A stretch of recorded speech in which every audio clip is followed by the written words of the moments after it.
Tomos y Grapas, tu programa de cómics. Pues vamos a aprovechar la visita de uno de los nuevos talentos del cómic, un nuevo talento, alguien que no conocíamos. Estamos hablando de Juan el Torres. Sí, he hecho un fanzine ahora nuevo de un señor que pinta, le pasan cosas y creo que se puede leer. La verdad que es autor revelación, la acabamos de conocer todos ahora y yo creo que estamos todos encantados. Ahora fuera de coñas, el señor el Torres, uno de nuestros guionistas más famosos, uno de nuestros guionistas más internacionales del mundo del cómic. Aprovechando su visita, pues le vamos a realizar una entrevista. Sabemos que acabar de publicar ahora mismo Goya, lo sublime, terrible, esa obra de la que tanto ya nos habías hablado, que tanto nos has hecho esperar. ¿Ha costado, pero ha salido ya? Ha costado mucho, ha costado 2 años. Yo creo que de tanto contarla por ahí todo el mundo ya sabía de qué iba, ¿no?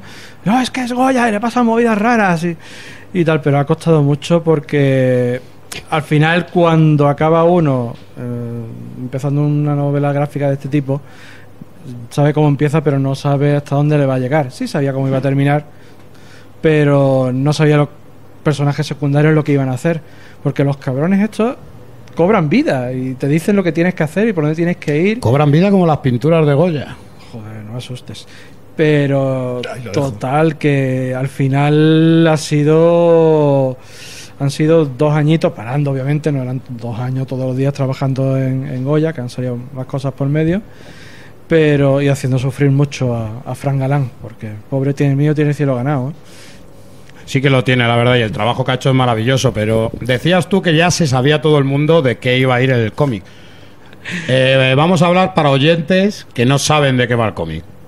Goya, lo sublime, terrible. ¿Qué nos vamos a encontrar? ¿Qué se va a encontrar el lector en cuanto abra estas páginas, aparte de ser una de las mayores figuras de la pintura que ha habido? ¿Qué se va a encontrar?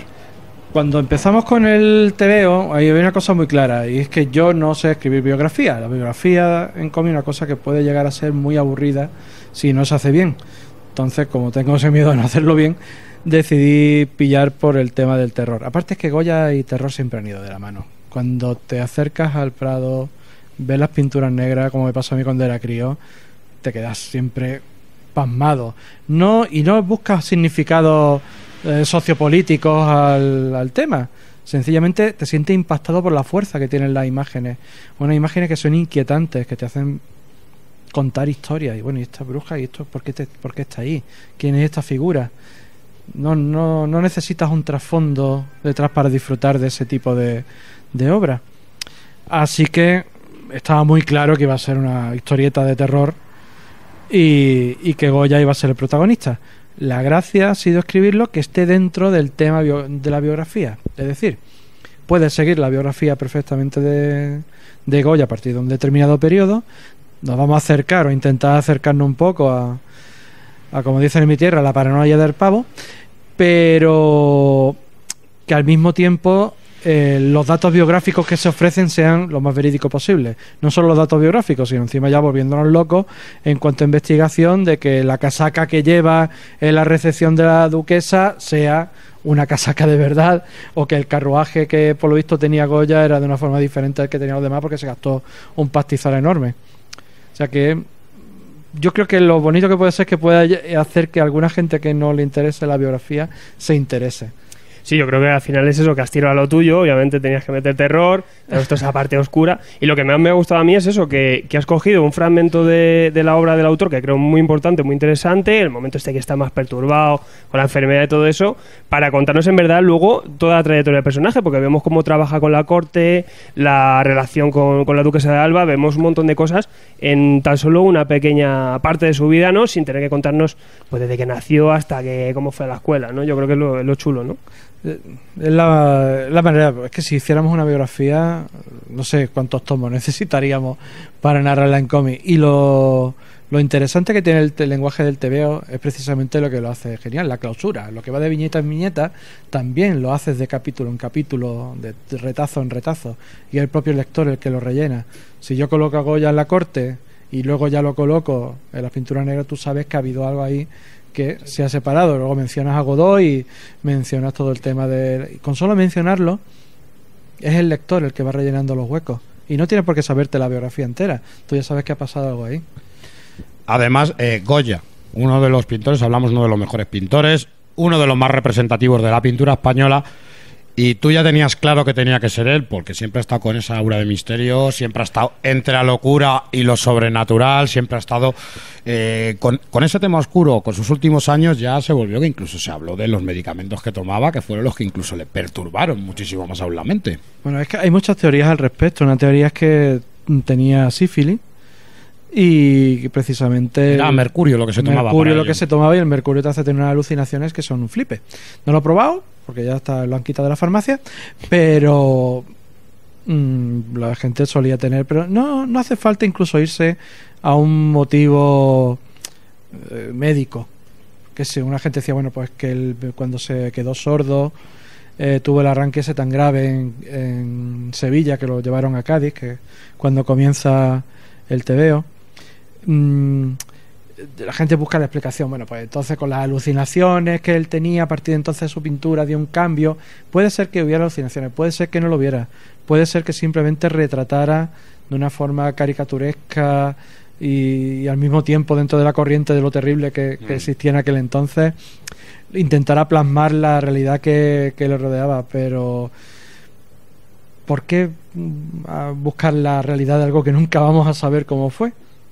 Si encaja una historia de terror, y realmente encaja perfectamente, pues ahí está.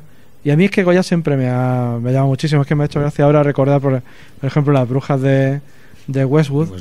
Los intercapítulos y alguna ilustración le pedía yo al dibujante, no, que sea basado en Goya, ¿no? Que tengo, pues, una bruja comiéndose algo, no tengo muy claro, y es Saturno. De Saturno. Y entre capítulos pues son grabados de los caprichos, ¿no?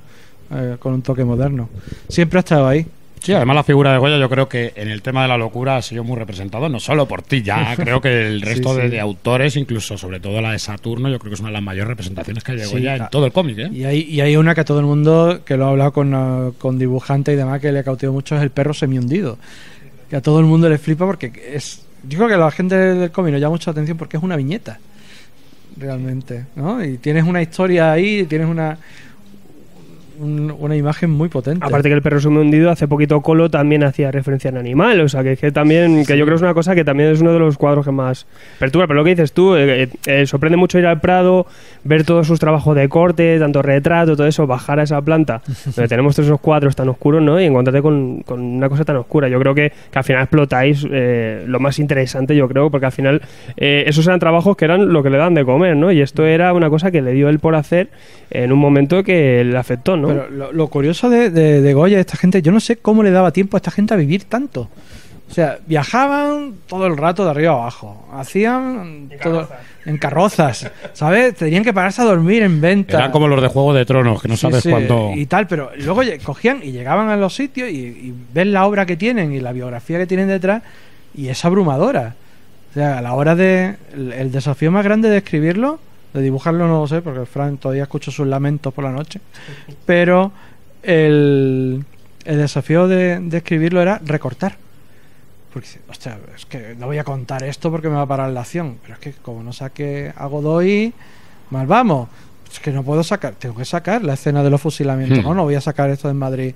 ¿Cómo no voy a sacar? Y era como, Dios mío, ¿qué dejo fuera? Es como una especie de agujero negro y te atrapa la órbita y tienes que ir alrededor, y al final la historia ha ido por un vericuetos muy diferente a las que yo tenía planeado. Claro, porque me has dicho que ya sabías cómo iba a terminar, ya teníais el final planificado. En cuanto a extensión, ¿también lo teníais planificado o eso sí que ha sido una hija que ha ido creciendo naturalmente y te ha ido pidiendo más páginas, menos páginas? No, pide más páginas. Lo que pasa es que tuvimos que hacer una labor de poda muy intensiva porque me senté con Fran y digo, bueno, estamos escribiendo una historia de terror, así que lo importante es que esté la historia de terror. Si nos vamos por el tema biográfico, nos volvemos locos con la biografía, se pierde esa parte. Así que intentemos buscar un equilibrio.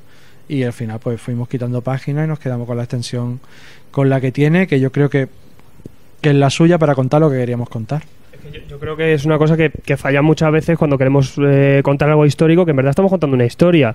Y como queremos condensar una vida de una persona y tan prolífica, pues yo creo que es lo que dices tú. Al final tenemos para una biblioteca, ¿no? O sea, una labor de resumen, de síntesis, que yo creo que al final es lo que gana, ¿no? Que tenemos una historia buena y luego en esos retazos, esos vistazos, pues todos esos momentos que hacen que nos den ese perfil completo. No hace falta retratarlo tanto ni ilustrarlo tanto, ¿no? Y no solo él, sino también todos los personajes que estaban a su alrededor. Porque claro, yo te puedo decir, pues aquí está Goya de mayor y este es Moratín.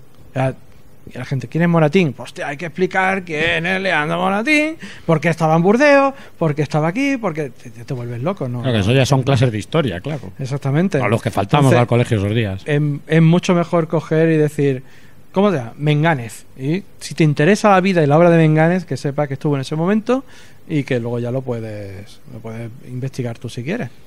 Goya, lo sublime terrible, pero me estás diciendo que lo sublime terrible lo pasó Fran Galán. Cuéntanos esa experiencia, cuéntanos que por qué no porque no está aquí, porque yo creo que ya se habrá cansado de verte, se habrá cansado de todo lo que le has hecho. Pero vamos, yo creo que el arte del cómic es esplendoroso.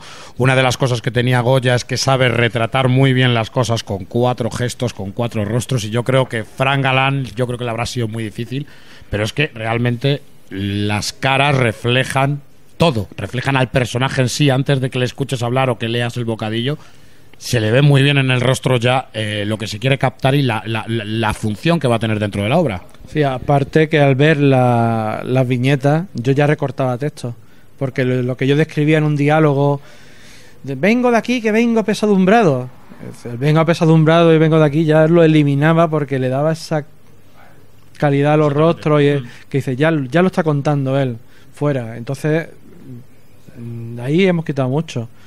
Pero lo terrible de Fran, no solo la documentación, que nos hemos vuelto locos. A ver, ¿cómo sería la calle del desengaño? ¿Cómo sería la casa de Goya en la calle del desengaño? Pues ponte a investigar. Yo qué sé, pues tenía un pozo, sí, tenía un pozo en el centro, un patio, busquémoslo. ¿Se parecería al patio sevillano que estaba en el lado? Pues podría ser. Y tirando así, una labor que ha hecho de reconstrucción ha sido cuando cuando conoce a la duquesa de Alba, que van al Palacio de la Moncloa, pues esa sala ya no existe.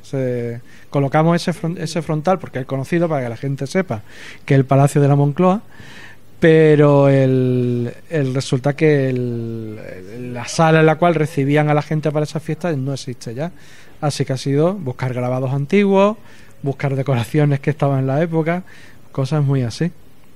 Me has dicho que en total el proceso fueron 2 años, un poquito más de 2 años. Sí, porque la idea salió un poquito antes, cuando ya estábamos habíamos terminado el Gaudí, y digo, bueno, venga, el siguiente. Y iba andando con Jesús Alonso, creo que también estaba Ricardo Esteban, y íbamos allá, ¿y de qué va a ser? Y salté yo, ¡Goya!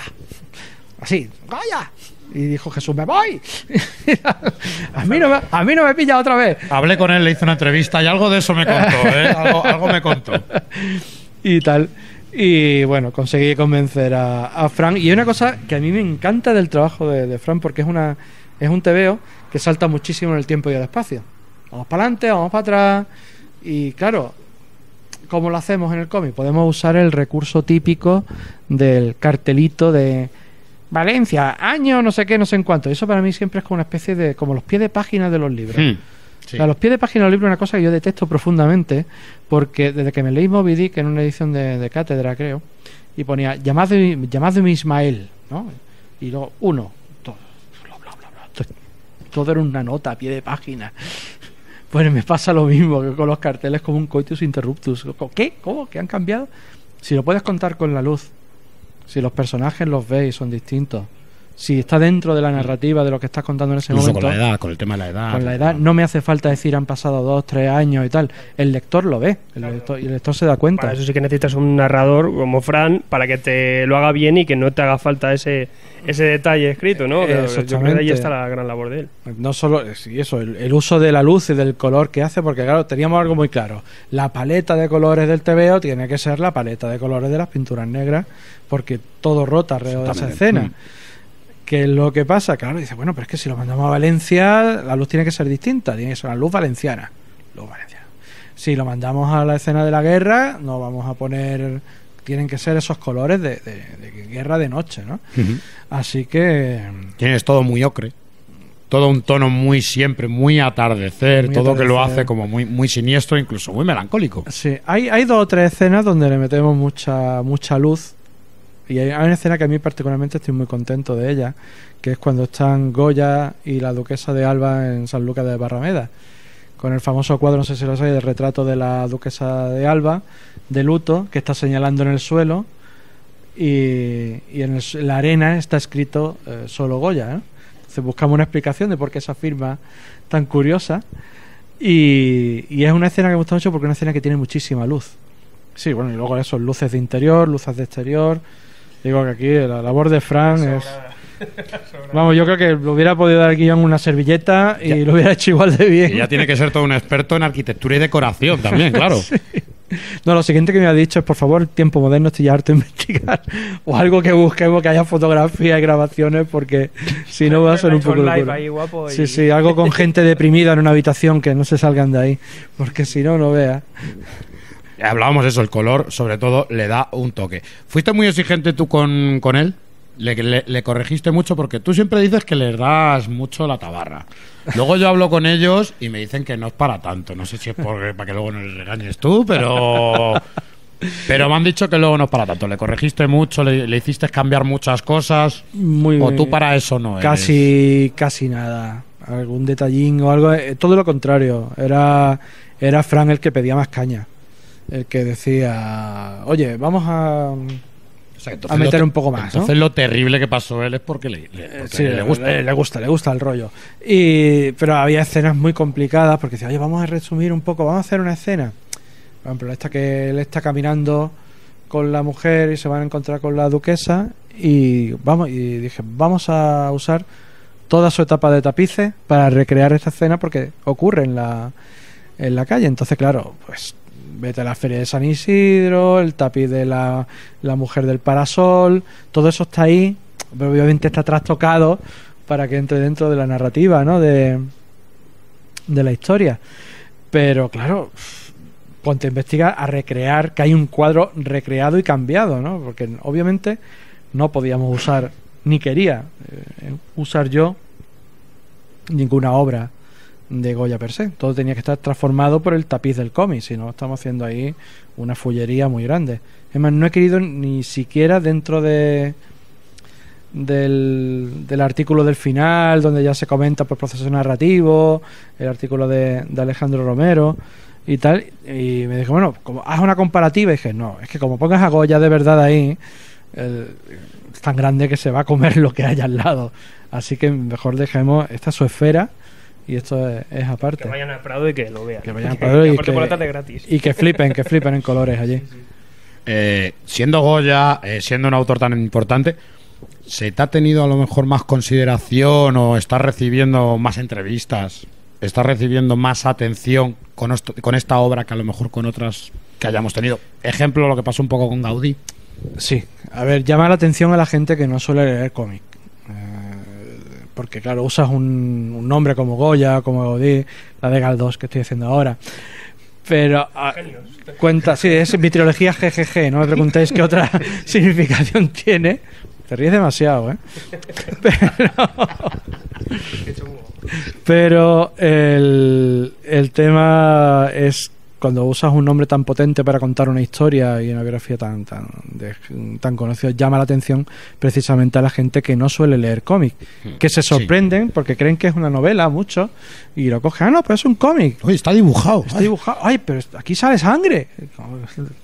¿No? Sí, hay mucha gente así, gente que no sabe qué son los cómics. Ni la sangre. Ni la sangre. Son testigos de Jehová que no leen. Pero el asunto es que sirve muchísimo para atraer a ese sector de público, porque son muchos los lectores de feria de libros que se pasean por allí, les llama la atención y lo pillan, y si les gusta vuelven y dicen ¿qué más hay de este autor? ¿Qué más hay por el estilo? ¿No?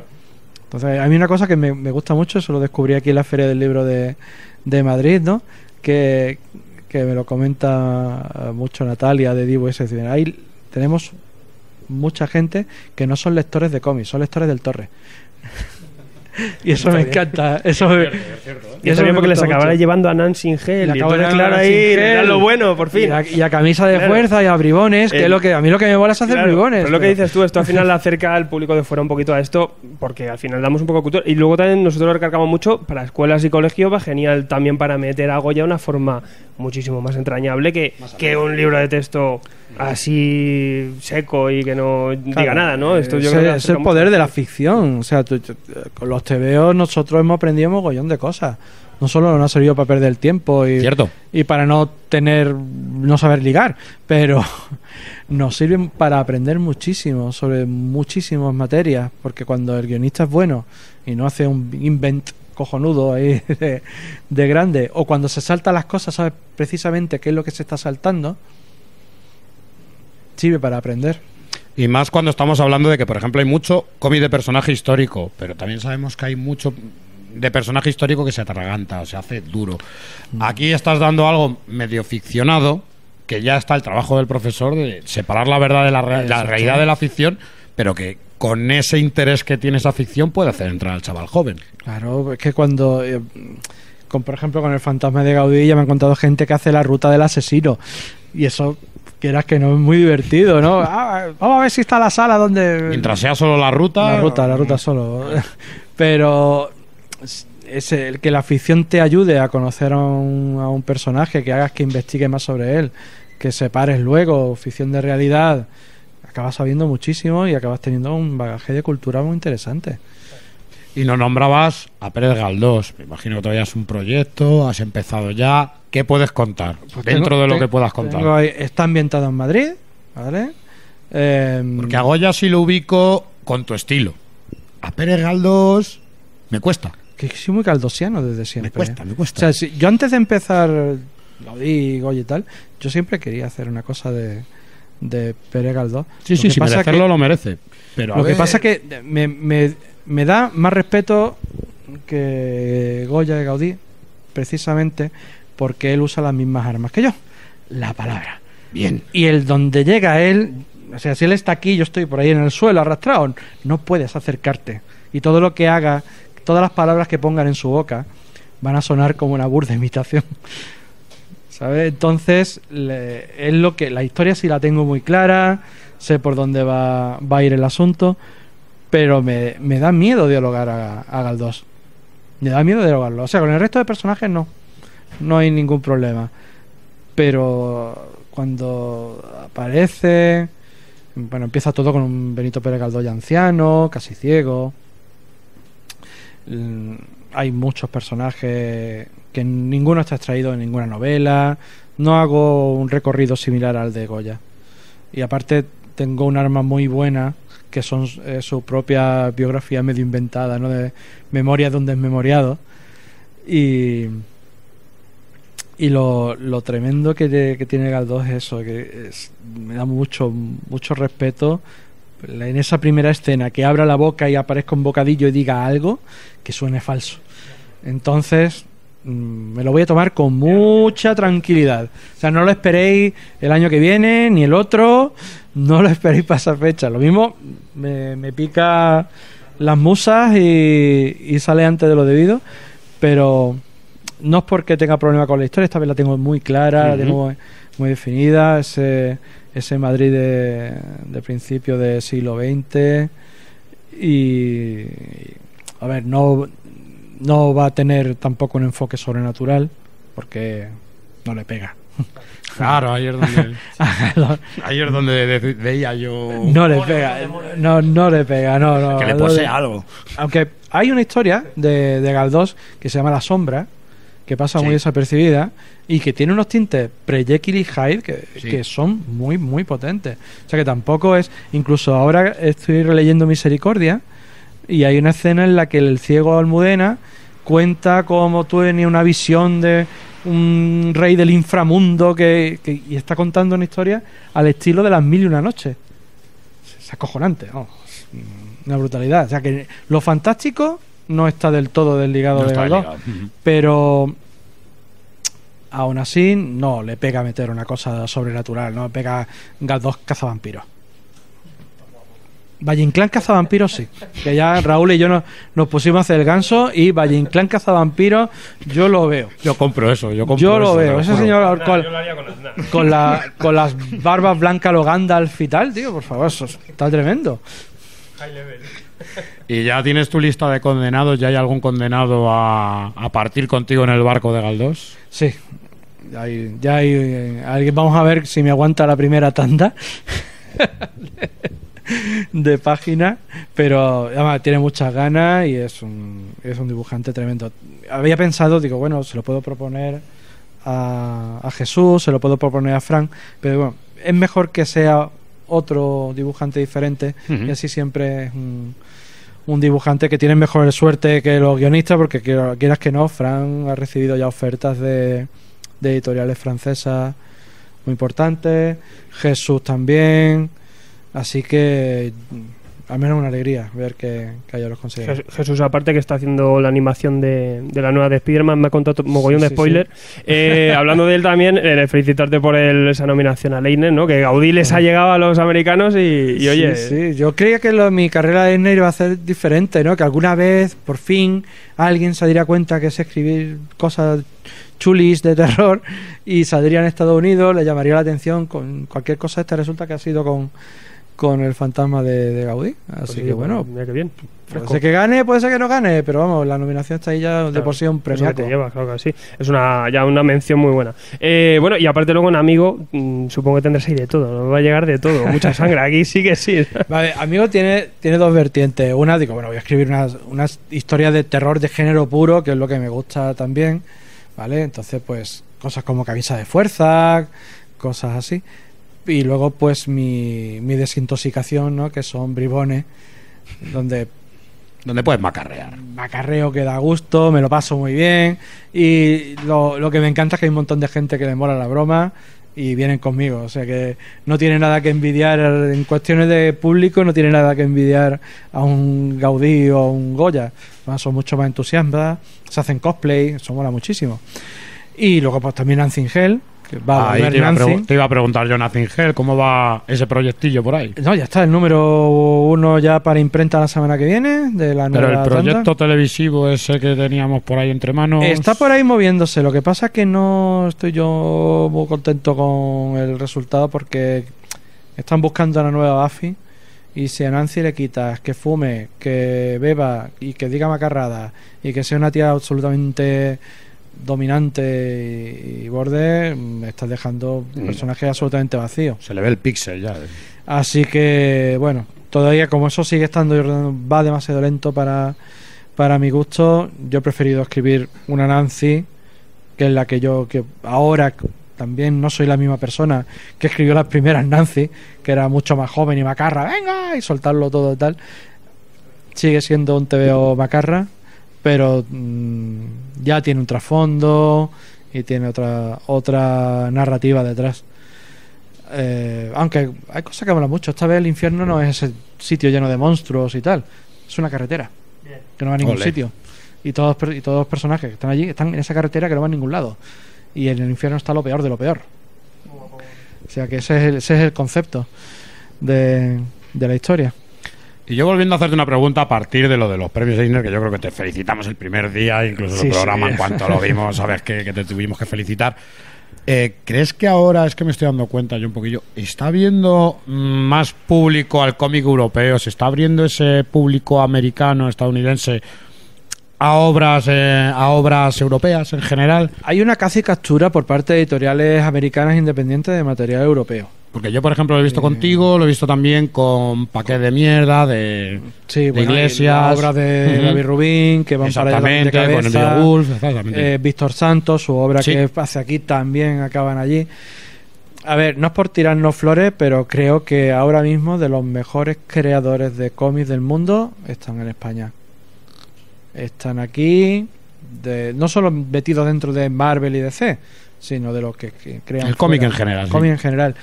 Lo que es importante es que creo que obras hechas aquí, ya sabemos, con esta paupérrima industria y todo lo que queramos decir, hechas aquí con ese entusiasmo, llegan allí y tienen esa misma fuerza, esa misma potencia, y el público se da cuenta no solo el público, sino también la crítica y lo demás. Y todo eso, esa punta de lanza que se ha plantado allí, ha sido con cero apoyo institucional. Por supuesto, Con eso lo sabemos. El ninguneo habitual que puedan tener toda la gente al tema TVO, ¿no? Toda institución o toda administración, y creo que si no está yendo también, que mejor se queden aparte. Sí. Porque Luego lo cuando- mismo no lo ensucian. Cuando ganas te dicen algo de marca España y cosas de esas, ¿verdad? En fin, las cosas son así. Pero que lo importante creo que es eso, que tenemos ahora un potencial creativo tan abrumador y seguimos sin tener ese público al cual ofrecerse, ese público nativo. Tenemos que irnos fuera. Lo fantástico, yo siempre digo, es que el cómic necesita más dinero institucional. Digo, el cómic no necesita más dinero institucional. Lo que necesita interés institucional es la lectura. Sea TVO, sean cuentos o sean novelas. Necesitamos que una gran campaña como la que hubo en Francia hace un mogollón de tiempo, de leer, está bien, y llevar a la lectura y contarle sobre todo a la gente joven que hay TVO y hay cosas que les llaman y les interesen. O sea, tú a un chaval de 12 años no le puedes dar el Goya, pero sí le puedes dar el TVO del Rubio. Y que en los TVO no tenemos presupuesto. Que en Netflix a veces se ve el píxel y en lo nuestro no. Bueno, Podemos eso hacer lo que de no queramos, tiene presupuesto, yo antes lo decía, pero me he dado cuenta después del Goya de la gran falacia que es cuando le dice una viñeta, vemos el interior, recuerda poner todos los jarrones de la época, eso son horas. Entonces, eso es presupuesto que se gasta el pobre dibujante. ¡Madre mía! Solo para una viñeta que están comiendo sopa. Pero tenemos más tiempo realmente. Y todavía quitarnos el complejo también, ¿no? El complejo del cómic no es literatura, el cómic y el libro son dos cosas que van completamente separadas, cuando pueden ser complementos perfectos. Lo hemos demostrado, yo creo que ya con muchas adaptaciones. Sí, no sé, Y con calidad de obras como esta. De un sitio a otro, de una vuelta a otra. Y creo que lo que hace falta es llevarle a la gente lo que quiere leer y que la gente sepa que puede leer y se lo puede pasar bien. Y para eso sí hace falta un apoyo institucional. Pero no necesitamos que venga aquí una administración y nos den el hombro, toma, hazme un TVO y te voy a dar mucho dinero. No. Necesitamos ir a los colegios y decirle, léete este TVO de miedo que te va a flipar, o léete este TVO que va de los youtubers que te gusta, o léete este otro. Lo mismo ahí enganchamos y hacemos que la gente lea. Nosotros por esa parte, por ejemplo, intentamos hacer mucho apoyo cada vez que llevamos algo que es un poquito didáctico, que puede servir. Siempre a nuestro decimos, bueno, algún oyente será maestro, ir llevando esto, ir haciendo que se interesen también de pequeños. Hay una labor que hace Rafa de Carmona en viñetas que Sí, allá en Andalucía me parece genial. brutal. O sea, Genial. Se patea a los colegios uno a uno, está en contacto directo con los chavales, sabe lo que quieren, les lleva TVOs que le llama la atención y ahí está creando una cantidad de lectores antes lo que era un terreno yermo, como eran esos campos de Andalucía marchitos por el sol, pues ahora están llenos de verdes dibujantes y verdes chavales qué que bonito. quieren dibujar y hacer TVOs porque se dan cuenta que los TVOs molan. Luego se van a los videojuegos todo, pero al principio les pica el gusanillo. Pero entre fase y fase se cogen algún cómic. Ahí está. Pues muchas gracias, Juan. Como siempre, un placer estar contigo y El charlar placer ha sido contigo. mío. Sabes que podemos estar aquí horas y horas más. Sí, no creo que nos aguanten tanto. Pero aquí tenemos a gente que está esperando que le firmes esta maravilla de Goya y darte, nuestras felicitaciones tanto por la obra en sí, por tus anteriores obras de las cuales somos fans y por los premios Eisner, o sea, por esa nominación a los premios Eisner, de los cuales yo creo que alguno te vas a llevar. Te lo digo así. Y haremos campaña nosotros. Muchas gracias. Pues muchas gracias, compañero. Venga.